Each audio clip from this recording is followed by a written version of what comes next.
Russ. Welcome to the show. How you doing, James? Thanks for having me, man. That's a pleasure. Now, Russ Lichti, people can follow you on Instagram at NYYankeeDad. You are the official Yankee Dad. Yeah, that's me. Yeah, and of course, it has the link tree in there so people could, listen to your podcast as well as see your other social media handles. Again, pleasure having you here. Yeah, thank you. Yeah, anywhere you get your podcast, Instagram, TikTok, Facebook, and now on YouTube. Yeah. Cool. So I see you. I guess kind of just recently started. What inspired you to do? Is this something you've been thinking about for a while? So, I mean, growing up in the Bronx, being a lifelong Yankee fan, it's the Yankees of life. So, growing up, went to college, got long story short, I got my master's in sports business management. I was lucky enough to have like a little part-time job in the stadium during my college years, my undergrad college years, and just trying. I worked in sports. I got out of it, got married, have three beautiful girls, and my oldest said, "Daddy, you should start a YouTube." Last year, I did every spring training game, every game during the season, postseason, and more. So, and just really having fun with it. Just really having fun with it. I watch all the games. All I'm doing is just recording myself and sharing it with everybody. So for people again, they could check out wherever you get your podcast. Actually, it's a podcast, but you also do I noticed on Instagram, little updates. Whether it's a news story or after a game, just a little quick breakdown. Little recap. Any breaking news. Sometimes on off days, just a video talking about the team, the current events. Just almost like just making myself up to be a reporter and follow the games. Just really having fun with it.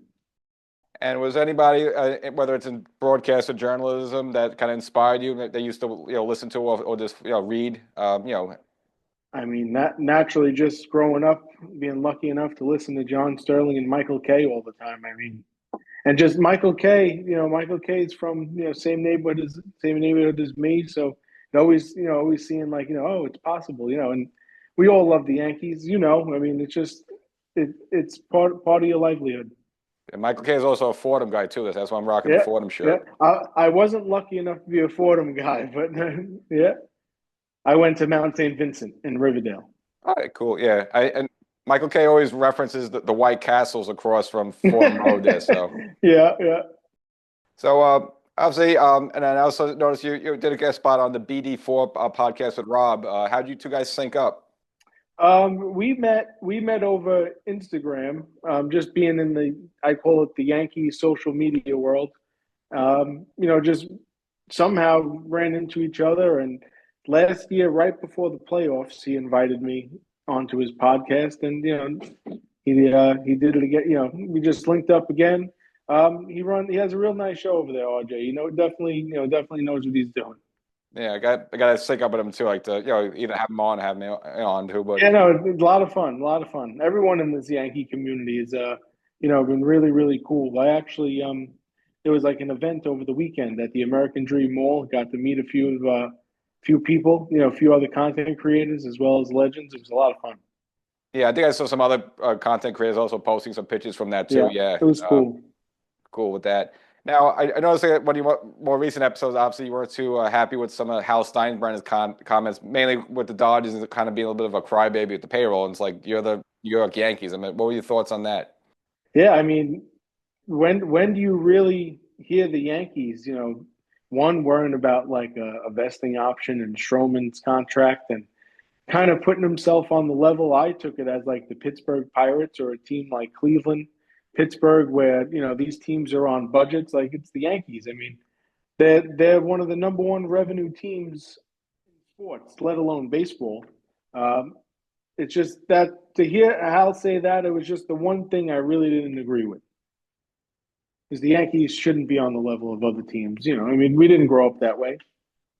That and also I think the Yankees, they did an article afterwards. Actually, they profit-wise make more money than the Dodgers, margin-wise, but still and I understand too, like I wouldn't just throw money at someone just for the sake of doing it. It seems like the Dodgers do that a little bit, but like at the same time, you can't be complaining that someone's spending more because the Yankees were doing that for like, the past 40, 50 years. Exactly. Yeah, I had it written down here. Forbes Forbes has them at 7.55 billion is what they generate in revenue.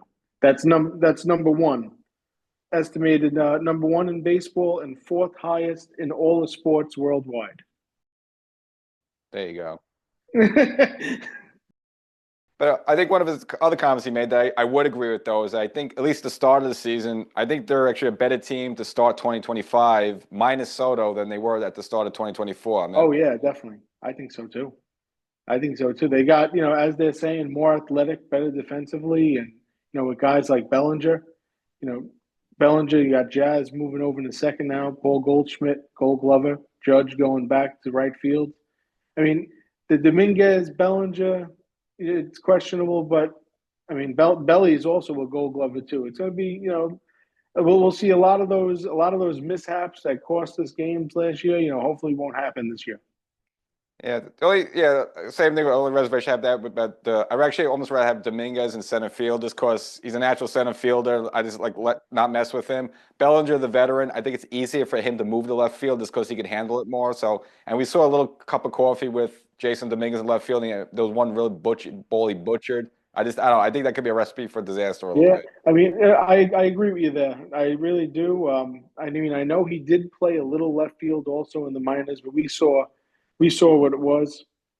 And Yankee left field is, said to be one of the hardest, positions, one of the stadiums to play throughout baseball.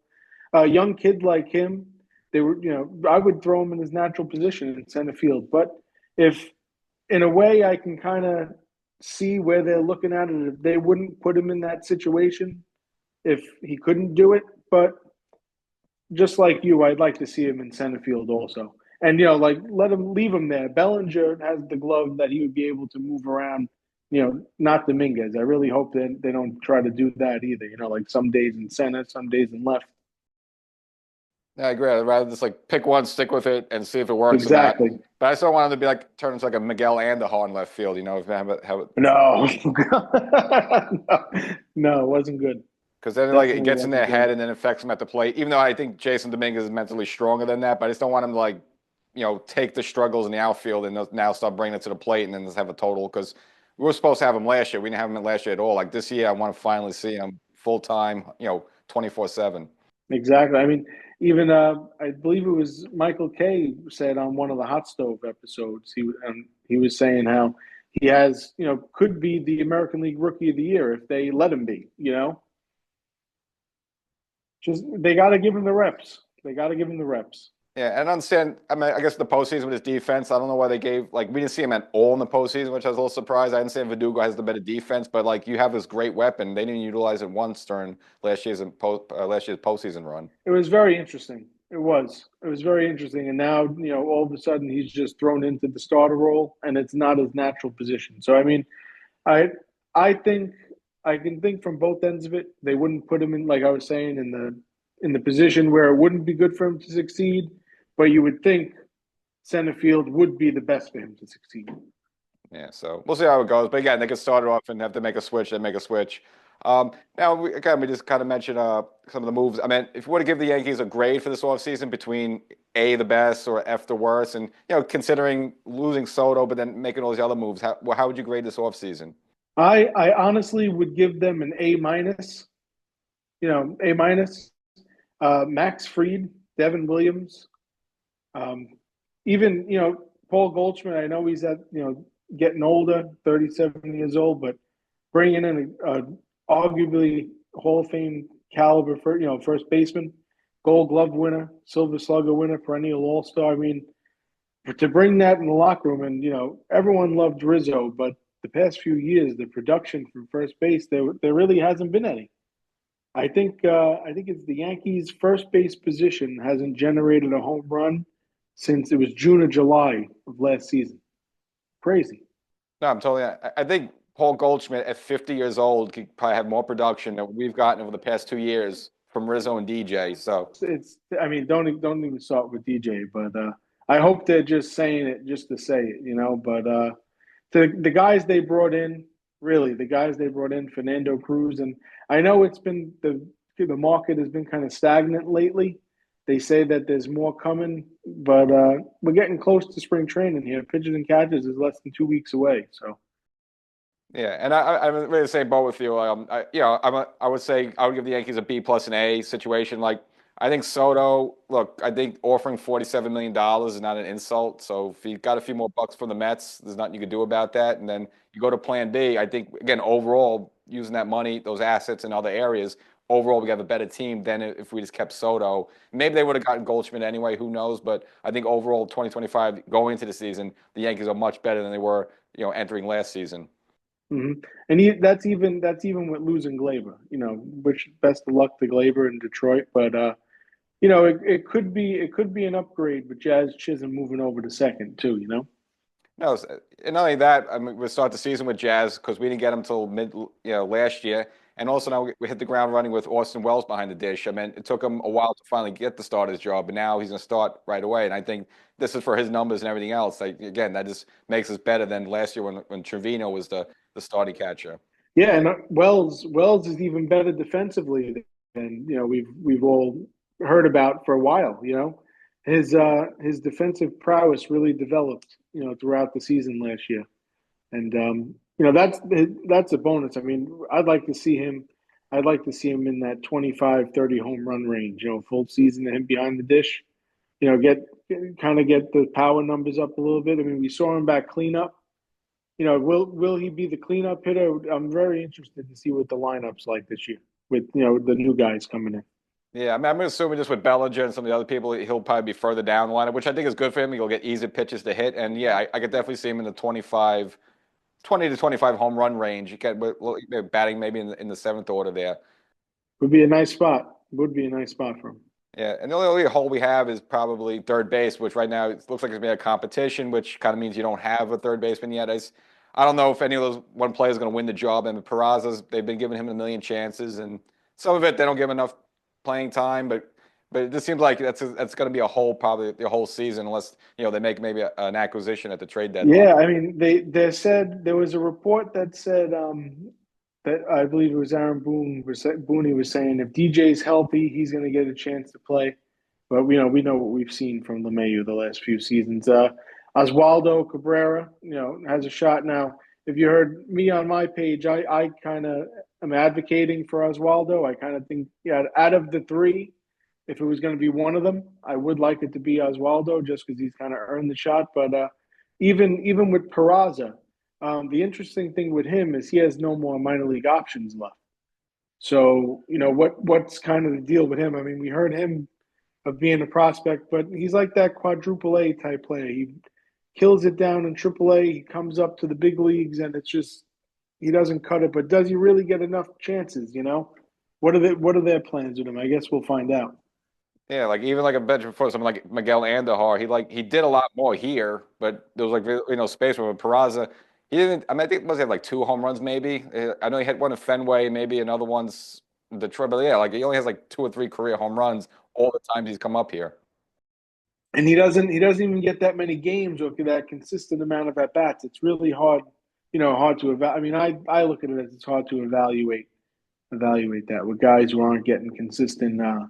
I like to gauge it off of like 300, 250 at bats at least. Yeah, but I would agree with you. I think all things being even, I think Oswaldo Cabrera, with this, being a switch hitter, has a little pop in the bat. He can play all the positions. I think he could have the most upside if he could take the job. And he got off to a good start last season, like, during that sweep of Houston, and kind of looked, wow, this is a different player. I think he fell back a little bit, he kind of recovered, but even he too, like, not like when he first came on the scene, it was great, and then he kind of took a step back a little bit. But it would be nice if he could finally really blossom and then take that job, and I think that would solve a lot of problems. And he'd make it peanuts. Exactly. I'm with you on that 100%. I'm all for Oswaldo.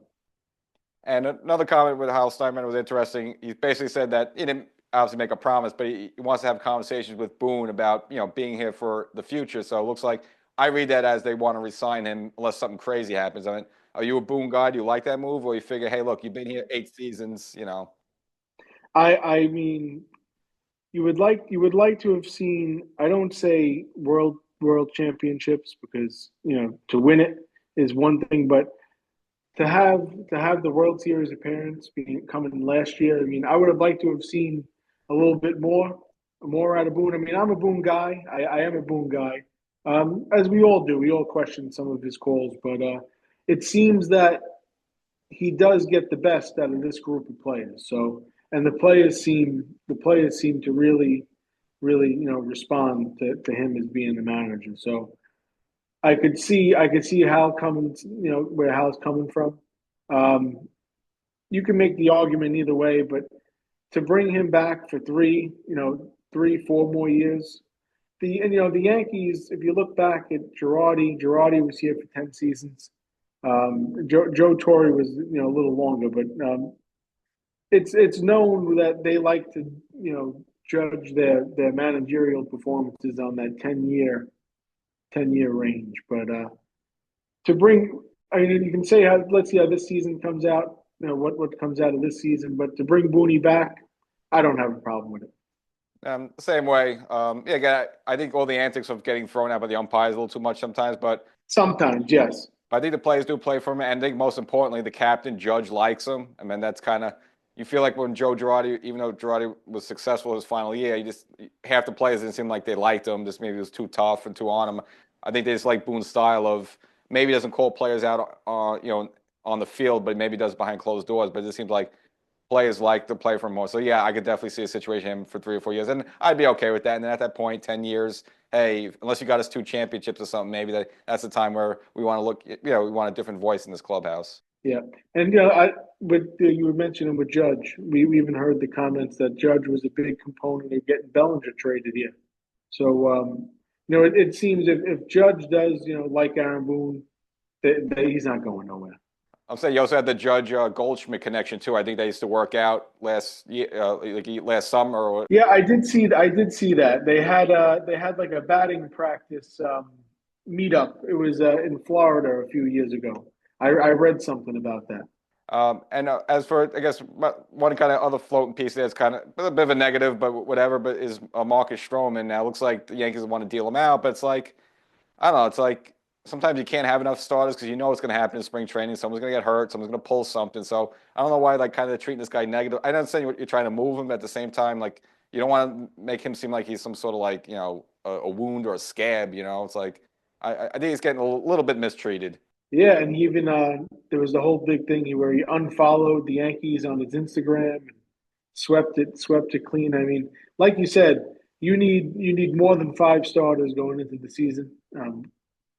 Us just being fans of the Yankees, watching them the past few seasons, you need to have at least 8, sometimes 9 starting pitchers just to be good throughout the season. And to put that cloud over it where, they want to trade him, they haven't traded him yet, to just have that negative energy coming into camp after losing the way they did in the World Series. I mean, I would think you'd kind of want to. I would take the school of kind of building Marcus Stroman up, or not letting it be known at all that you wanted to trade him. But to do that before the season, it's unnecessary negative energy. I agree. Like, you can make some phone calls in the front office, but I almost like, I would say, look, have an open competition for the 5th starter, and between him and Clark Schmidt, and like, may the best man win. And if this happens that one edges the other, right, the other one is now a long reliever, and you're a long reliever until you get your opportunity. I don't see what the big deal is with that. And you could make the argument with Stroman. He would be maybe a little more successful this year with the better defense around him. He's a ground ball pitcher. With the acquisition of Max Fried, he's the same type of pitcher where, keeps the infielders on their toes a little bit. Pitches a little bit more to contact, and Stroman's numbers might not have been that bad if he had the team that we're going to see fielding their positions last year. And if you look at last season, like, he kind of played to his baseball card. Like, he had a good first half of the season. He also got maybe screwed out of a couple of wins, like I said, over some poor play. There were a couple of games where, like, he pitched 8 innings and gave it 1 run, and they got no decision. So his numbers should have been a little bit better. Yes, he was a non-factor, but I mean, that is a good way to approach it. You figure, like, all right, put him there in the 5th starter spot. You're going to get a good first half of the season at him. And if he starts to fade out a little bit, you go always switch Clark Schmidt in or somebody else in. Again, pending they're both on the team. Yeah, and he's a pro. He's a veteran. I mean, those are good guys to have around the team. And even him and Clark Schmidt are close. Do you see them before he wiped his Instagram clean? You used to see them together all the time. Now, as for moving for the bullpen, were you kind of surprised they brought back Loizaga? I mean, obviously we know what he could do, but he's also coming off a major UCL surgery. You think that was worth a chance? Well, when he's healthy, we know he's one of the top relievers, in the American League. But it's when he's healthy. I mean, he hasn't really been healthy for a while. He's coming back. I think they said it was June this season. So he's not even going to be starting the season with the team. It's going to be around June. He should be coming back. Um, he's one of those guys you could have made the argument either way. Kind of surprised that he wasn't one of the players that I thought would be coming back. But being surprised him coming back at the price point, I think there was five. What was it, 5 million? Maybe a little less than. It was an interesting because we still have no lefty on the 40-man roster, which is really interesting to me. Yeah. I also feel like, left-hand relievers is almost like someone like how we got Tim Hill last season. Like, I think you always pick somebody up, so I don't think they're like panicking to make a move there. And like the market for them hasn't been great, but I think at some point I think they will address that, whether it's in spring training or later on in the season when they seriously, 'cause, yeah, at some point you need at least one or two lefties, there in the bullpen. Yeah, and even with Tommy Kahnle signing with the Detroit Tigers now, so he's not coming back. And he was one of the right-handers who was pretty good at getting lefties out. But like you said, I mean, Tim Hill was DFA'd by the White Sox, who was worst team of all time last year, and look how he flourished and was one of the key pieces. And even Tim Mesa had his spurts throughout the season with going from having two lefties in the bullpen to now having zero, going in, as we see so far. Yeah, like Hill was good for the Yankees down the stretch in the postseason. Mesa kind of faded out, so him leaving, I had no problem with that. Yeah, no. And for the closer, obviously, I guess you can figure out Luke Weaver was so good in that role. If you take him out, is he gonna? Do you think that messes with his head, or you think he could just have no problem going back to be kind of the setup man? The way you see how Weaver is, I don't think this is something, it won't really change the way his performance would be, in my opinion. I think it's kind of better to put him back in that, high leverage, that high leverage fireman role. And, Devin Williams is one of the top relief pitchers in baseball. His career ERA is under 2. MLB Network ranked him as number 1 according to their best relievers in baseball. But I mean, to bring him here, it's not quite like Mariano because no one's like Mariano, but it's Mariano Rivera-esque. Now, I even said that in the past when I first started back in March during spring training last year. Before they announced Devin Williams' back injuries, I had a hot take of the Yankees maybe trading for him, but this was last year. I guess it was like a hot take a year too early. But adding him to this bullpen, which is arguably one of the best bullpens in baseball, it's just adding to the strength. To me, puts them pitching wise over the top. I agree, and I think actually I like Luke Weaver, his ability to go multiple innings, like you said before. When you're close, you kind of relegated to the ninth, but now you can kind of stretch him out, kind of what the Yankees had with Michael King a couple seasons ago, where he would go multi innings. So no, I think that works good. And I also like the fact that Devin Williams is in a contract year, and we saw it with Soto last year. It's just magically these guys put up great numbers. So even if we don't have this guy beyond 2025, I mean, and he just motivated to have a great season, that's just going to benefit the Yankees. And I'm sure not to bring up bad memories for him, but he was the pitcher who gave up that home run to Pete Alonso in Milwaukee. But that was like one of his only blown saves. So I mean, it even happened to Mariano a few times. So hey, exactly. But Devin Williams, pitched in great games for even Team USA in the World Baseball Classic. He's gonna be phenomenal. He's going to be phenomenal. And like you said, in the walk year, there's no better time to have a player in their walk year, in my opinion. I agree with that. And I guess rounding out, we did kind of the whole field, but the DH spot, which we all know is going to be Giancarlo Stanton, obviously had a good bounce back 2024. Phenomenal in the playoffs, just like ungodlike. I mean, You think we get another season Adam like that, or is this going to be one of those years where he's just, hang nail and a cut on his toe and a foot and be out for 3 months? Well, Giancarlo, I really, really think that it's pretty much preserve Giancarlo throughout the season, keep him loose. He's going to get his at bats, but the main goal is to try to keep him staying healthy, getting his reps, because we saw what he did. What he did in the playoffs was definitely ungodlike, unbelievable. So the main thing is, I mean, for me, is just keep Giancarlo loose, keep him going throughout the season. He's going to put up the numbers as long as he stays healthy, just naturally. Like he's always done throughout his career. When he's healthy, he puts up monster numbers. When he's healthy, that's the only problem. So you just got to preserve him for the playoffs, which we saw the type of weapon that he can be in October.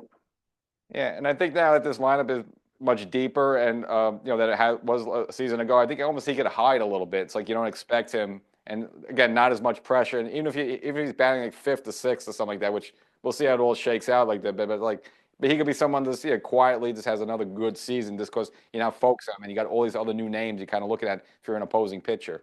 I mean, you see names like that, Judge, Bellinger, Goldschmidt. These are names. These are MVPs. I mean, there's no slouches. No slouches. It's not quite like having Soto and Judge back to back, but it's pretty damn good. No, I agree there. So we have the season coming up. Obviously, I think it's the Yankees' division to lose. I just look at some of the moves that Boston made some slight improvements. Baltimore didn't do too much. Toronto, obviously, bringing some Scherzer and a couple other names, but I still think this is the Yankees' division to lose. How do you feel? Oh, definitely. I mean, Yankees on paper, definitely the top team in the American League. The American League East definitely, would be the division to lose. Now, I'm not sleeping on Boston, too much. I kind of think that Boston is a little bit on the come up. I've been thinking they were going to go out and get either Alonso or Bregman, and those guys are still out there. I still kind of thought they were going to land, with one of them would have landed with Boston. Toronto, they're always in on everybody, just like they always are. But they got Santander. I mean, Max Scherzer, it's an older Max Scherzer. His presence is probably going to help them out, But what really is we saw what he's been the past few seasons. It's just Yankees. It's their American League to lose, in my opinion. Really, it's their American League to lose. Not only the American League East, to go back to the World Series and defend the pennant. Well, hopefully that's the case. So, Russ, I appreciate getting this time with you. Again, people can follow you on Instagram. Do it as soon as you can. It's NY Yankee Dad, and you're the Yankee Dad, so you got to. And of course, the link tree there on your Instagram page. Catch your podcast and all your other social media handles. So, again, pleasure to get to speak to you. Get to speak to a fellow Bronx guy, and let's go 2025. Let's go Yankees all the way. And James, thank you for having me, man. Really, this was a lot of fun. Yeah.